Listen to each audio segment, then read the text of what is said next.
Hello Taropolitans, welcome to one more full moon, August full moon. This event is called the Truthsayer Queen because we are in Aquarius full moon with the sun in Leo. And I thank you very much for being here with me and to be part of this community. So let's get on with it. Thank you. Okay, my lovely Taropolitans, this full moon is on a Monday. Aquarius full moon, the sun is in Leo, and because of that, and because the numerology is the number 8, we are going to look into the lion, we are going to look into the feminine and the lion representation on the tarot, and we're going to have a comparison of the strength number 8 or number 11 versus one and the other, the old school and the new school. We are going to do a prosperity ritual, and also we're going to do a small reading to impulse our manifestation process.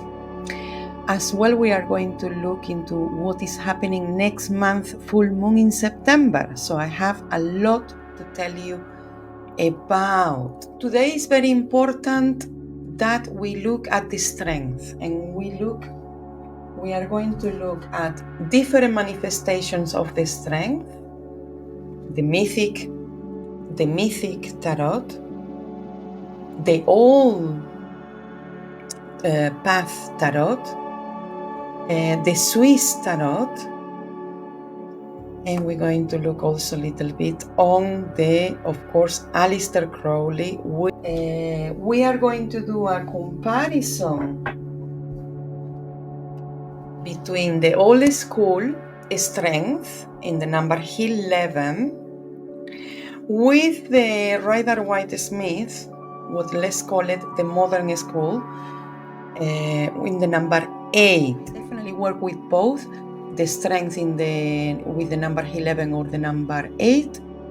If you ask me which one I prefer the strength in the number 8. But I definitely work with the tarot with both of them. Also, the divine feminine for this event is the lioness, or the divine feminine and the lion and the lioness. This is very, very important to understand the strength card. And we are going to do a prosperity ritual. Here I have one already done for you, so you can see later on the table. I'm going to do a reading with the Vice Versa Tarot by Massimiliano. And this reading is going to be to reinforce our manifestation process and a magical, practical ritual. And we also have today daily crystal inspiration by Heather Askinosi. This is a very nice oracle, if you like it. So now that we have done like an overall of what we are going to do today, let's start first with the astrology and the astronomy for this full moon. So we have full moon in Aquarius. Aquarius is the archetype of the Truthsayer. That's why this event is called the Truthsayer Queen. And so the Aquarius constellation is a very difficult constellation to see because it doesn't have like bright stars like other constellations. So I don't know how ancient people did it, but they could see all these constellations perfectly. And Aquarius is always being seen as the water bearer. For the Babylonians, it was seen as a bad omen. But for the Egyptians, no, it was more about fertility, and it had relation to a water god. Also, Aquarius have a lot of archetypes, the science mind. It links to revolution. It links to new paradigms, new ways of thinking.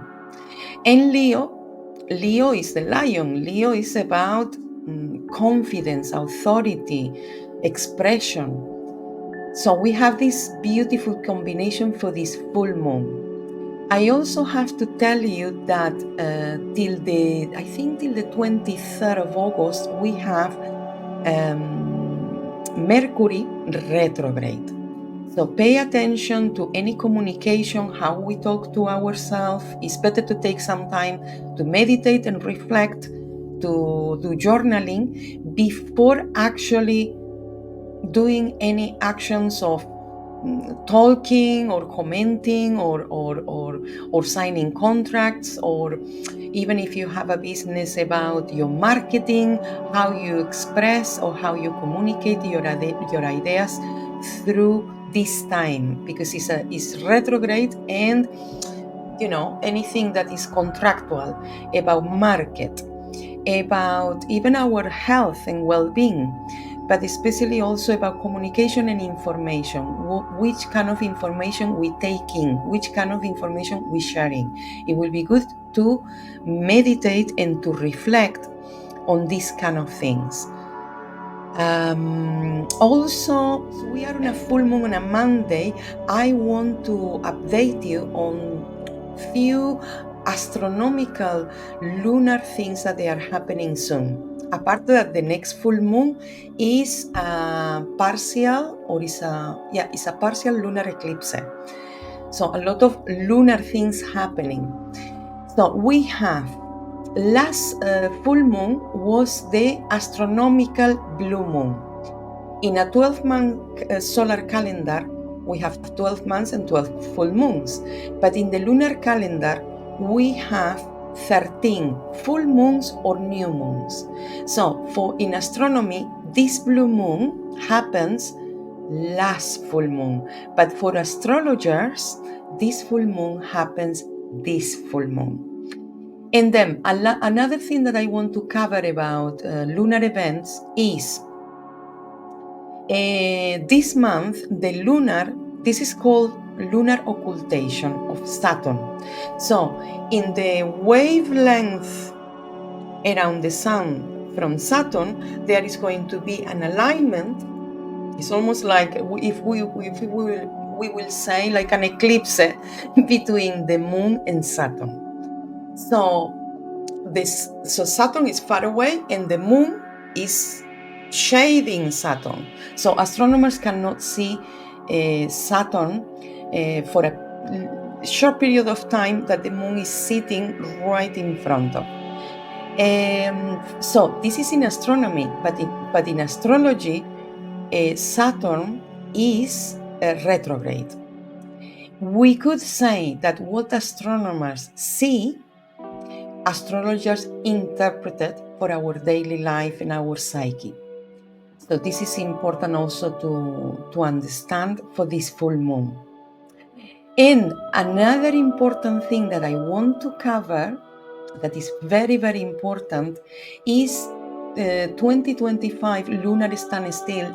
And it's very important that I want to mention Stonehenge and Calanice. So by the end of 2024, during 2025, the lunar is going to be in a standstill. What that means? It means that the moon is going to be or very high in the sky, or very low to the point that is on the horizon line. This is a very good time when we are close to the moon to take pictures on the sea line. This is, I bet you have seen a lot of photographs where the moon is very close to the sea line. A lot of artists have represented that in their paintings. So it's a very good time to do moon meditations, especially when it's on the lower side. And the lunar standstill, because of that astronomical event, there is going to be a lot of more studies in Stonehenge in England and in Calanice. I think in Calanice also in Scotland. But what I want to say is 2025, it will be a good year to visit lunar megalithics events that ancient people built up to be aligned with the moon events. So Stonehenge, Calanice, all these places, if you can, go and visit and meditate or in these places. I think it's going to be very, very, very interesting. What do you reckon?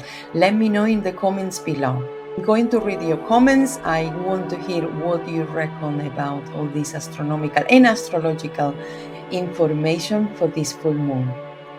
So let's carry on. I'm very excited to bring for the Divine Feminine space divine goddesses or feline goddesses related to the sun and related to the lion or represented with lions. And because of that, it's going to be much easier to understand the strength card. So here is the Aleister Crowley. I want you to really look at this card. The female is riding the lion. Look at this, because looking at the feminine, at the divine feminine that I'm gonna show you shortly, you're gonna understand this card. It's the same.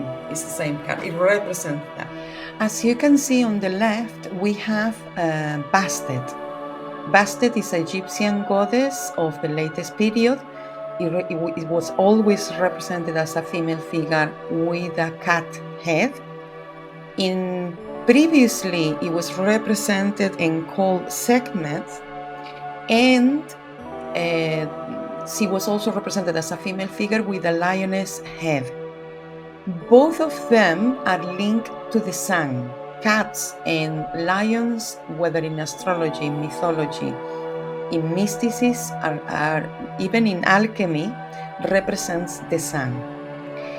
And Bastet represents also protection, pleasure, and good health. On the center, we have the Akkadian Ishtar, also called by the Babylonians, by the Assyrians, Inanna. And this goddess Ishtar from Mesopotamia is represented always heavily armed, always with a lot of arms, bellic arms for war, and also is represented with lions around her. And Ishtar got this duality of love and war. She can destroy and she can construct. She can build up and she can destroy.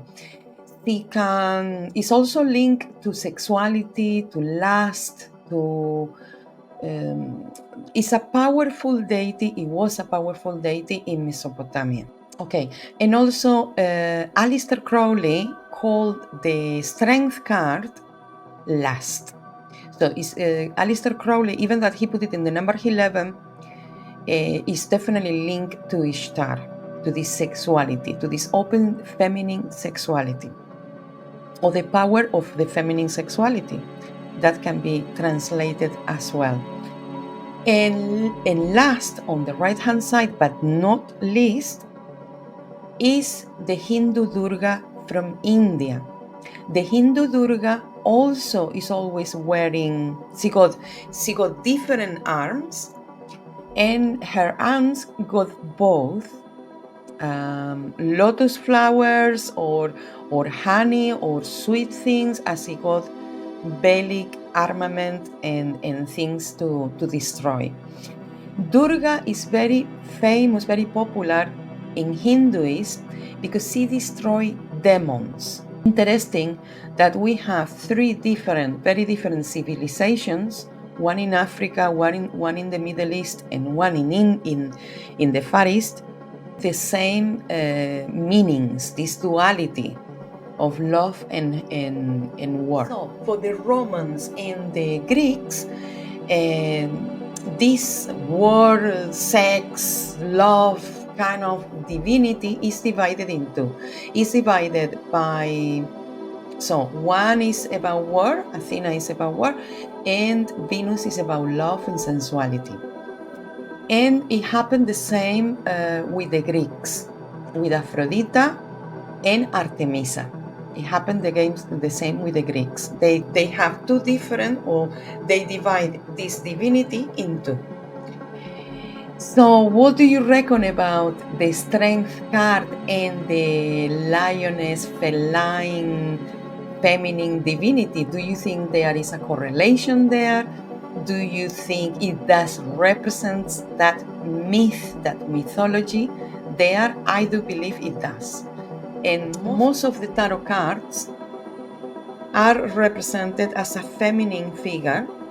So we have here, and I'm gonna show you actually 3 of them. We have here the strength, whether in the number 11 or the number 8, as a feminine here, taming the lion. Taming the lion can be taming your impulses. So here is the vice versa tarot. The vice versa got a back side and a front side. Yeah, this is the vice versa tarot. And this is the other tarots that I have mentioned before. But taming the lion means taming your most, it can be irrational, but also your most primitive instinct. It's almost like taming yourself. And because it's a feminine figure, this type of strength is not physical. This is another type of strength. Okay, we have the mythic tarot here with Hercules, or Heracles. For the Greek was Heracles, and for the Romans was Hercules. And here the Swiss tarot also have masculinized this and have put the strength at this kind of like physical strength. I don't think it is. I think it should stay with the feminine figure in the lion, referring to this goddesses that we have a look before. Now, my friends, we have had a look at the divine feminine, the strength card. Now we are going to do a versus strength 11 versus the number 8. And I really want you to tell me in the comments below which one you use, which one you think it works better for you, which one you feel more in tune with. So which one do you reckon? Strength number 11 or strength number 8? As you see, we can look at it. They just have changed the side, no? But it's the same. It's absolutely the same meaning. One got a funny hat in the infinite symbol shape, and the other one got the actual infinite symbol. So which one do you reckon? For me, I work better with this one, but I understand this one, and I'm gonna show you why. To understand either of them, because I think both of them, whether the strength on the number 11 or the number 8, both of them are right. Either of them can tell you a history, because the tarot is a history teller. So you tell me which one you think is correct for you, or which one you use. Now let's see. But to understand the cards, you have to understand also the numbers. So the number 2 and the number 11 is the same number. The number 8 and the number 17 is the same. One is in the pure form, and the other one is almost like one is going and the other one is coming back. So if you look, let's have a look first at the number 2, the High Priestess, from the Marseille Tarot, with the number 11, the Strength. In this way, obviously, the High Priestess is telling you, because the High Priestess here is holding a book. A book is obviously knowledge. And the number 11 is the same, it's the number 2, but it's another side of the number 2. And here the number 11 shows us strength, courage, determination, dexterity. And here it could say you need knowledge to be able to control yourself, to overcome yourself, to improve yourself, to be in command of your life. You need knowledge. You need to learn things. In the Rider-Waite-Smith, let's have a look at the High Priestess in the number 2 with the Justice in the number 11. Here, the High Priestess got the 2 columns that they are very linked to Kabbalah, and the letter B and J, that is also from the Kabbalistic letters and numerology. But here, the High Priestess is holding what it seems to be a Torah, knowledge from the Abrahamic religions, no? So here, but here is more, I would say, the mystic side, the Kabbalah, the this kind of occult knowledge, esotericism. So, in the number 11 with the Justice, so here is 2 things. With esoteric knowledge, or knowledge that you don't going to learn in the school or in the normal way, there is a bit of a veil of mystery. Only with this knowledge we can have justice in the world. And this makes sense in everyday life, no? You have to know things in order to have equilibrium in your life, but also to have justice. If you don't know how to defend yourself, then you will have justice. So that makes sense, isn't it? Then let's go back now to Justice in the number 8 with the VIII Tarot. And next to it is the card, the Star, what is the number 17. The Star, so the Justice here, compared to the Justice, is the same. They have again put the 2 columns. So in the Rider-Waite-Smith, they have put the 2 columns referring to the High Priestess. And here again, in the VIII Tarot, doesn't have column. And it relates to the sword, the balance of equilibrium. And the number 8 and the number 17 are the same. And here, when we look at the stars, at the star card of the tarot, is always represented as a female, nude. Why nude? Because there is a transparency, there is freedom. This woman can be in the middle of nowhere, bathing herself with complete trust about the environment, with complete trust on herself, with serenity. So this is very important to understand that in the VIII Tarot, justice gives freedom. Justice gives serenity, trust. And in the Rider-Waite-Smith, the number 8 is strength. And in the number 8, we tame ourselves. And here, the star, the number 17, next to it, but here represents, or maybe I think it wants to say that only by encouraging ourselves, only by taming ourselves, we can have freedom. We can be ourselves. So we cannot control the environment. We cannot control what we have around ourselves if we haven't controlled ourselves first. So I think this is, either way, I want to emphasize this here, either way got a history to tell. Whether you choose the old school or whether you choose the modern school, either way is meaningful. I still prefer the Rider-Waite-Smith, but this is up to you. I want to hear in the comments below what you think.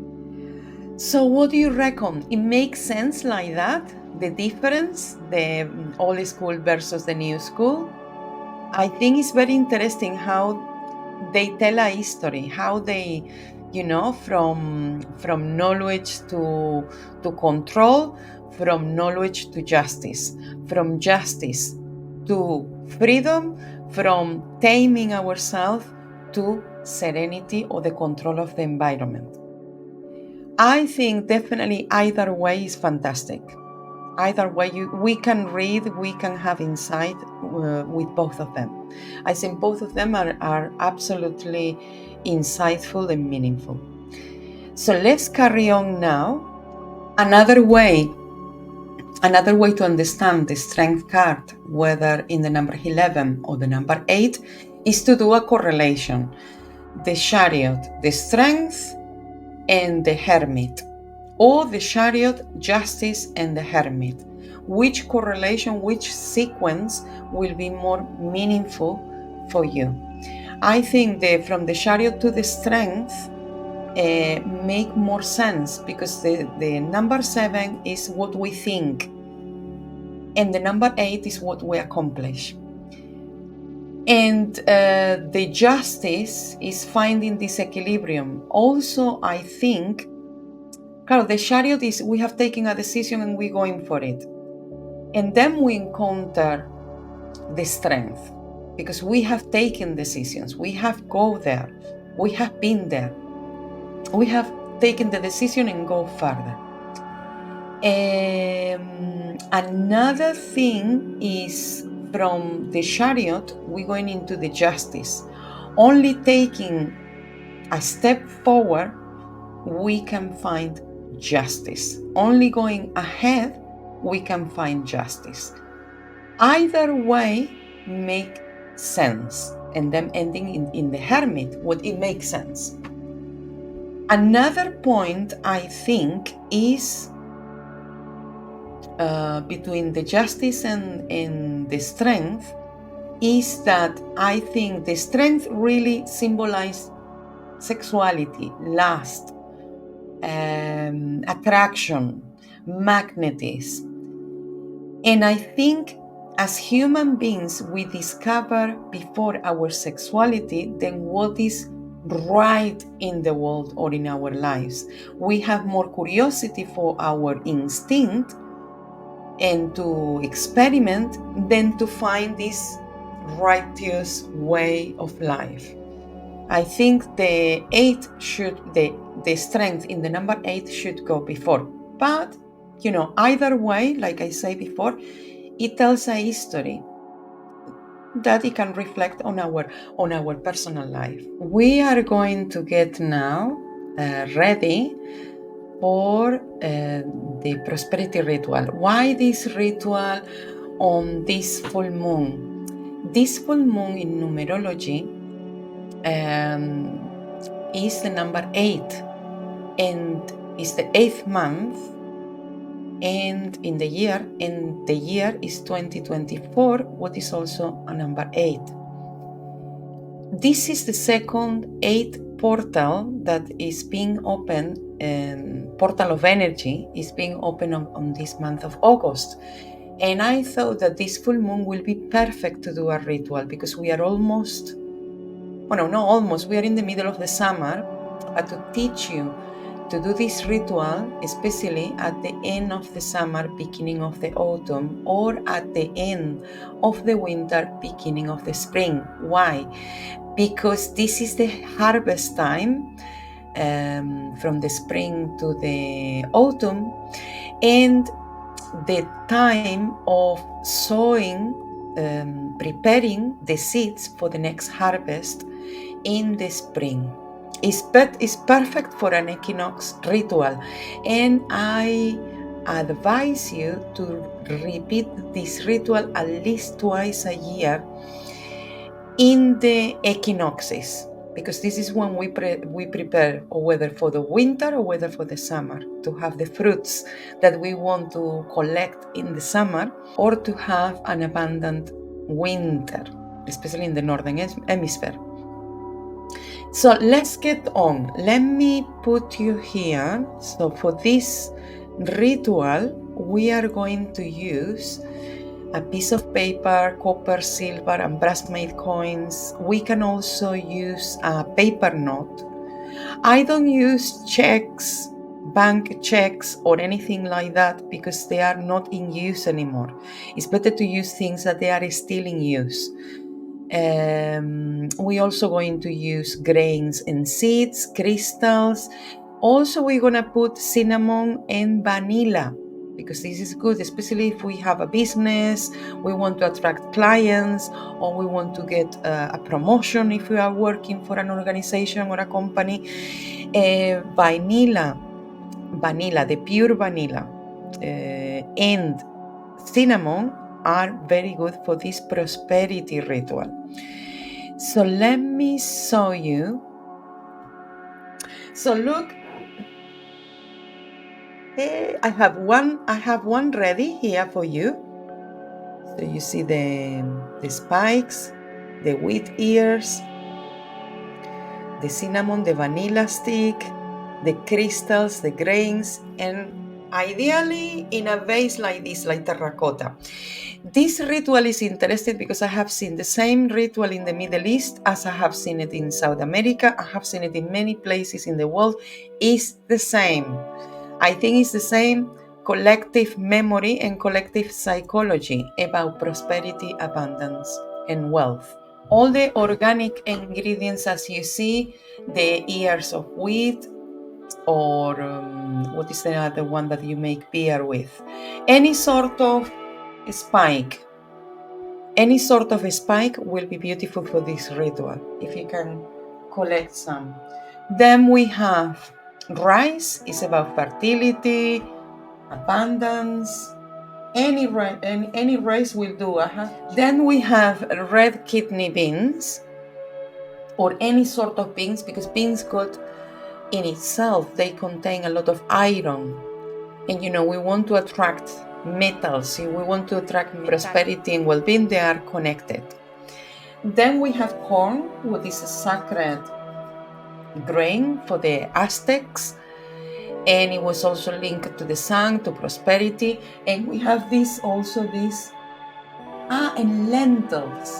lentils also. So if you can have any of those or one of those, if you want to mix it, I prefer to mix it because you bring different energies and different elements. And so we have lentils. Lentils also contain a lot of iron, what is good for the prosperity ritual.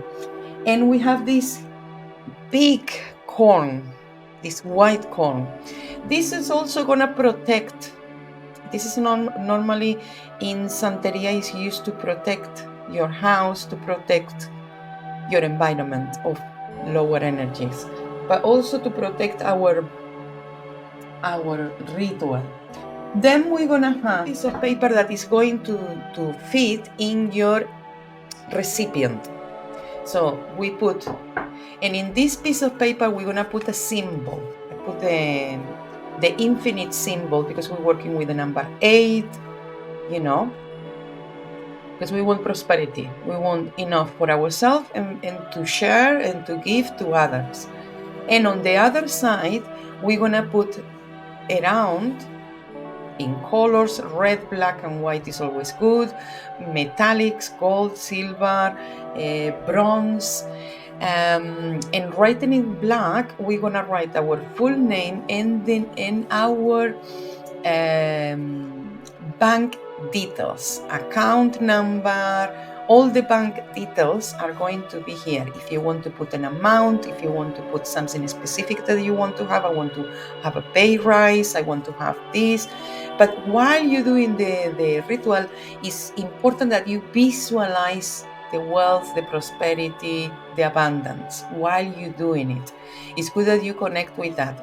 One thing that is important before doing this ritual, it will be be prior to that, before the new moon, to clear the energies or mindsets that we may have about money and prosperity and all these things. So we put our name and our symbol, but before that, I like to put money, but we have to put also coins, metal coins, or silver, copper. Copper belongs to Venus, belongs to abundance. So copper is not a bad metal. So copper, silver, iron, these coins, because these got value. A note, if it's not backed up by gold or silver, is a piece of paper.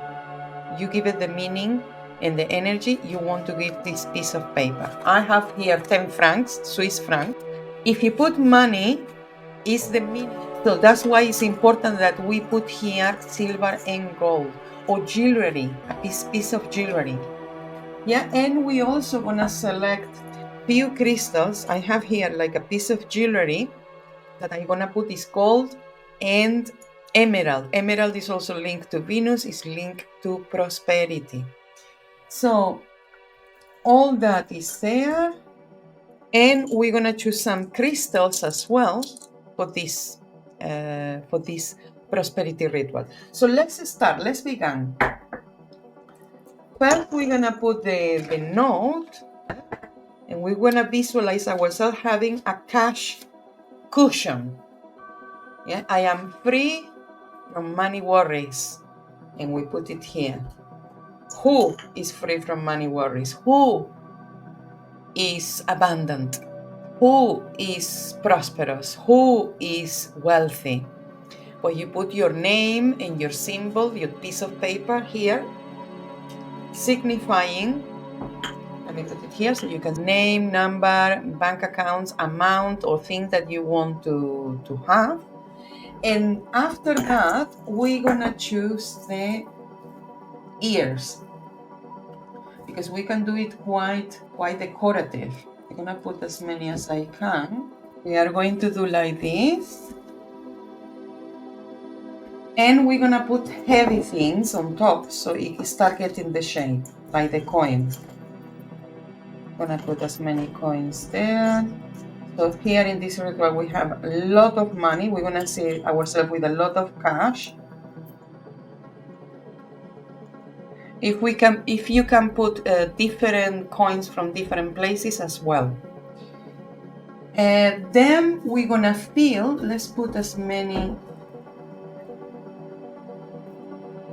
as the corns. This one, so protect our home, our ritual. Then with a spoon, rice is always very good because it brings a lot of abundance. And rice and beans and corns and lentils. So remember that if you don't have as many, or you select one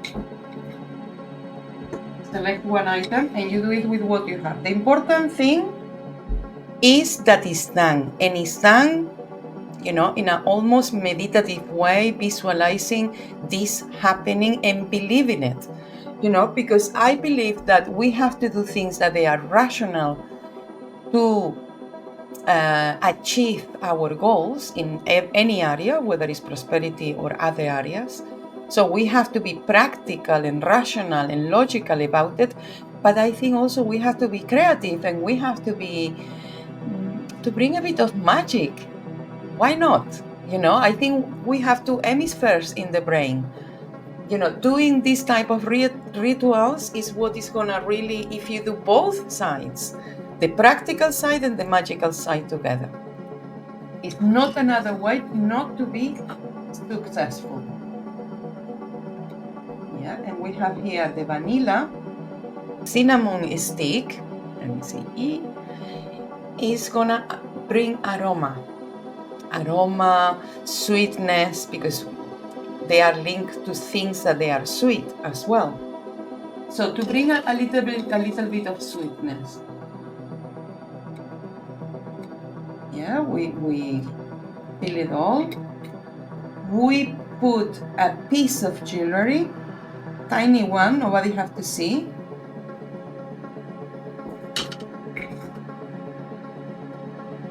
Yeah, I think it's full enough. And we put the cinnamon and the vanilla. Quite decorative. We put the crystals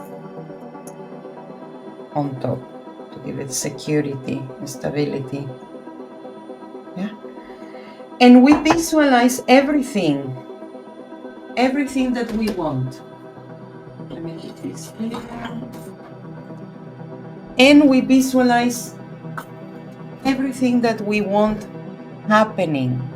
So what do you reckon? This I have done too. We should put also a light, a candle, an incense, to offer a glass of something nice, a glass of, it can be milk, it can be water, it can be juice, it can be wine, like a fine wine. We can do offerings with this ritual as well while we're doing it.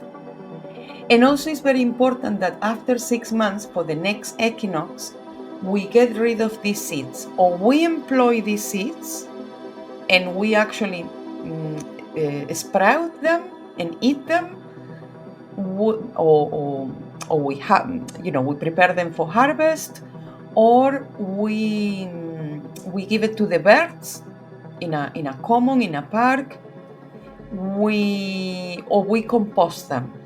Don't throw this after in the dustbin or the garbage, or don't throw it like that. You have to discharge them in a conscious way, and in a way that brings this infinite number. No, I have used it for my ritual. Now it's going to be used for something else.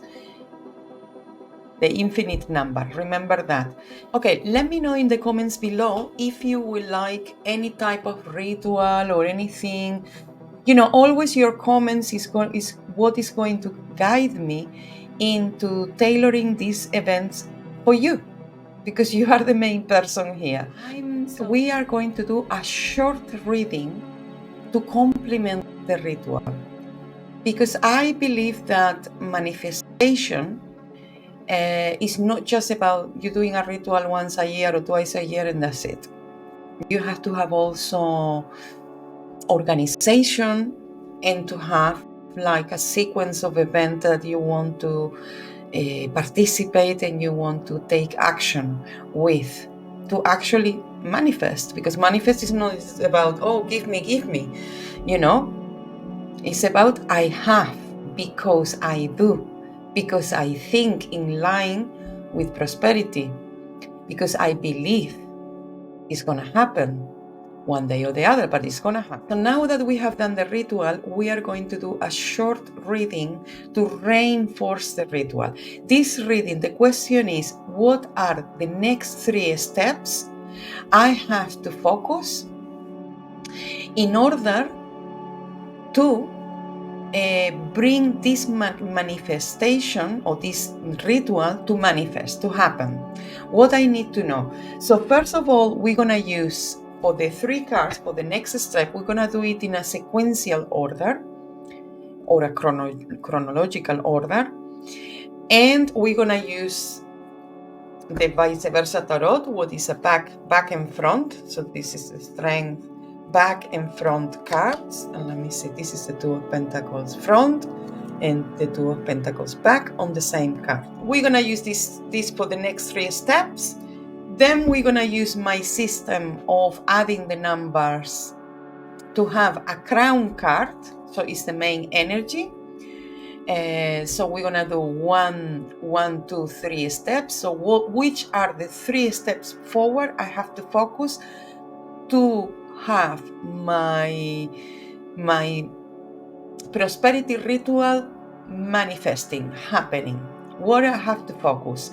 And then the crown card here, what is the overall energy of my prosperity, of my ritual? Sometimes we want to do a ritual and we don't know which crystal to use. So I have brought this daily inspiration crystal that is very nice for that. And also you give messages as well. It's a really nice oracle. And we're going to use that to see with which crystal we should be working for our prosperity, to manifest prosperity, and also to have a bit more of insights and to round up the reading. Yeah, so let's start. So we're going to uncross legs and arms. We're going to feel open-minded. We're going to feel open-hearted, open-spirited. we're gonna think about what is it that we want to manifest. Yeah. We're gonna think about what are the next 3 steps for me to focus in order to manifest.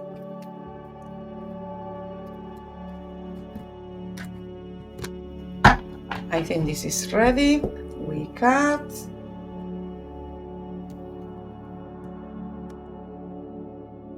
And the first cut. Oh, this is the king. I can see from the back. This is the King of Wands. So the first step to own what we do. If it's our manifestation is about, if our prosperity is about being lucky in the lottery, it's about play.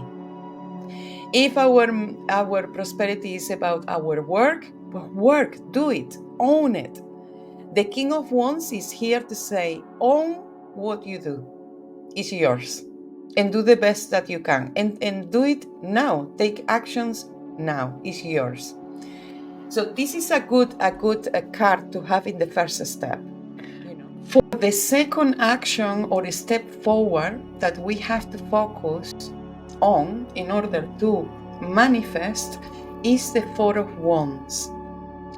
The Four of Wands here is fire, is the number 4. The King of Wands also is the fire side from the Emperor, is also number 4. This is all about work. This is all about what we actually do. What we actually, our authority in what we do. Our security. But here, the Four of Wands, here is the back side. And here is the front side. And the Four of Wands also belong to the fire element, the same as the King of Wands. So we have the King in the first step, so own what you do. And in the second step is the Four of Wands. Here, the 4 here is almost like coming back to a place for celebration because we have achieved something.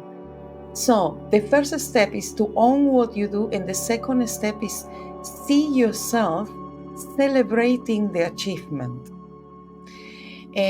Celebrating the achievement. The number 4, 4 columns in a house, the square element, what is manifestation, the 4 legs or the 4 sides of your bed to give you stability when you sleep. This is the number 4. So, as a last step, we have a very difficult. The 3 of Swords. This is the front from the heart, and this is the back. Be willing to fail. Be willing to lose. Be willing to fail and to lose as well, as part of a process of manifestation, no? When we gain something, we lose other things. So for example, I'm just gonna give you an example. Let's say I won the Euro Millions. Because of that, I gonna have to keep quiet, to protect myself. Let's say, no? This is what I mean by that. So, in order to gain, we have to be prepared to lose other things. For example, let's say I win like I said before, I win the lottery, but some of my friends or even family members are going to be jealous about me, or or even my neighbors. You understand? So it's like, be aware that with success also comes other things that we may gonna have to leave behind, or we're gonna have to change, or we're gonna have to be prepared, because every good thing got another side. Yeah. So, and we have 4, 4, 3. This is the number 11. What is the Justice? Well, the justice here is the number 11, otherwise it will be the strength in the old school tarot. So here we have, as an overall energy, we have the number 11. This is a double number, 1 and 1. Is the number 2, belongs to the high priestess. Do your magic. Believe in your magic, but also believe that in the real world, your magic can manifest. Have a balance in about the things that you want to achieve, and also how are you gonna achieve them. About the dream state, the visualization, the believing, but also about the real pragmatic ways to achieve it. Okay, and now we have finished to look at the next 3 steps that we need to do to manifest our ritual, what we want of prosperity and abundance and wealth, and the overall energy is the justice, this balance. But now that we have a look at the reading for the next step forward to manifest, we are going to reinforce this reading with which crystal will be good to work in this manifestation, prosperity manifestation ritual. So I'm shuffling the cards and opening myself to the messages that I'm gonna share with you. And the crystal to work with this ritual, or in this case, will be rhodochrosite. I think you can recognize the crystal. I have this crystal at home. This is also this crystal I have used it more in healing. I have used it in therapy, and I have used it as well to healing trauma. But here is more about remember your worth. Remember that you are worth this prosperity, this abundance, this wealth. You are worth of it. Now we have the reading, we have the ritual, we have gone through the astronomy and the astrology for this day, the numerology, the tarot, the divine feminine. I think we're coming to an end with this video, and I want you to remind you that I do tarot readings in my website www.tarotpolitan.com. I do phone consultation, and I do email readings. If you subscribe to my New Moon newsletter, there will be promotions. There I will give you a lot of information about the new moon, and I will update you and be with you along this path of tarot. And so if you want a reading, contact me. I'm happy to provide you with the best readings here. Whichever questions you may have, I'm here to respond all of you. Okay, my Taropolitan friends, community, we coming to an end for this video of this full moon in Aquarius of the month of August. And to finalize, I want to show you that we have a super moon in September in the next video, in the next full moon event. Is actually a partial lunar eclipse, so a lot of information that I'm going to bring you about that. And it's in the sign of Pisces, the mystic, the artist. So I haven't think about what to do, but if you have any idea you want me to tailor for these events, let me know in the comments. So thank you very much for being here with me, for being part of Taropolitan, for liking this video, subscribe, that is going to make a big difference in this channel, and to comment is a thing that I want, because then I know you are watching, I know you're understanding, I know you're liking this video, or if you want something that I bring to these sessions, because I will be happy to bring you the best. Thank you so much. Mwah. See you soon.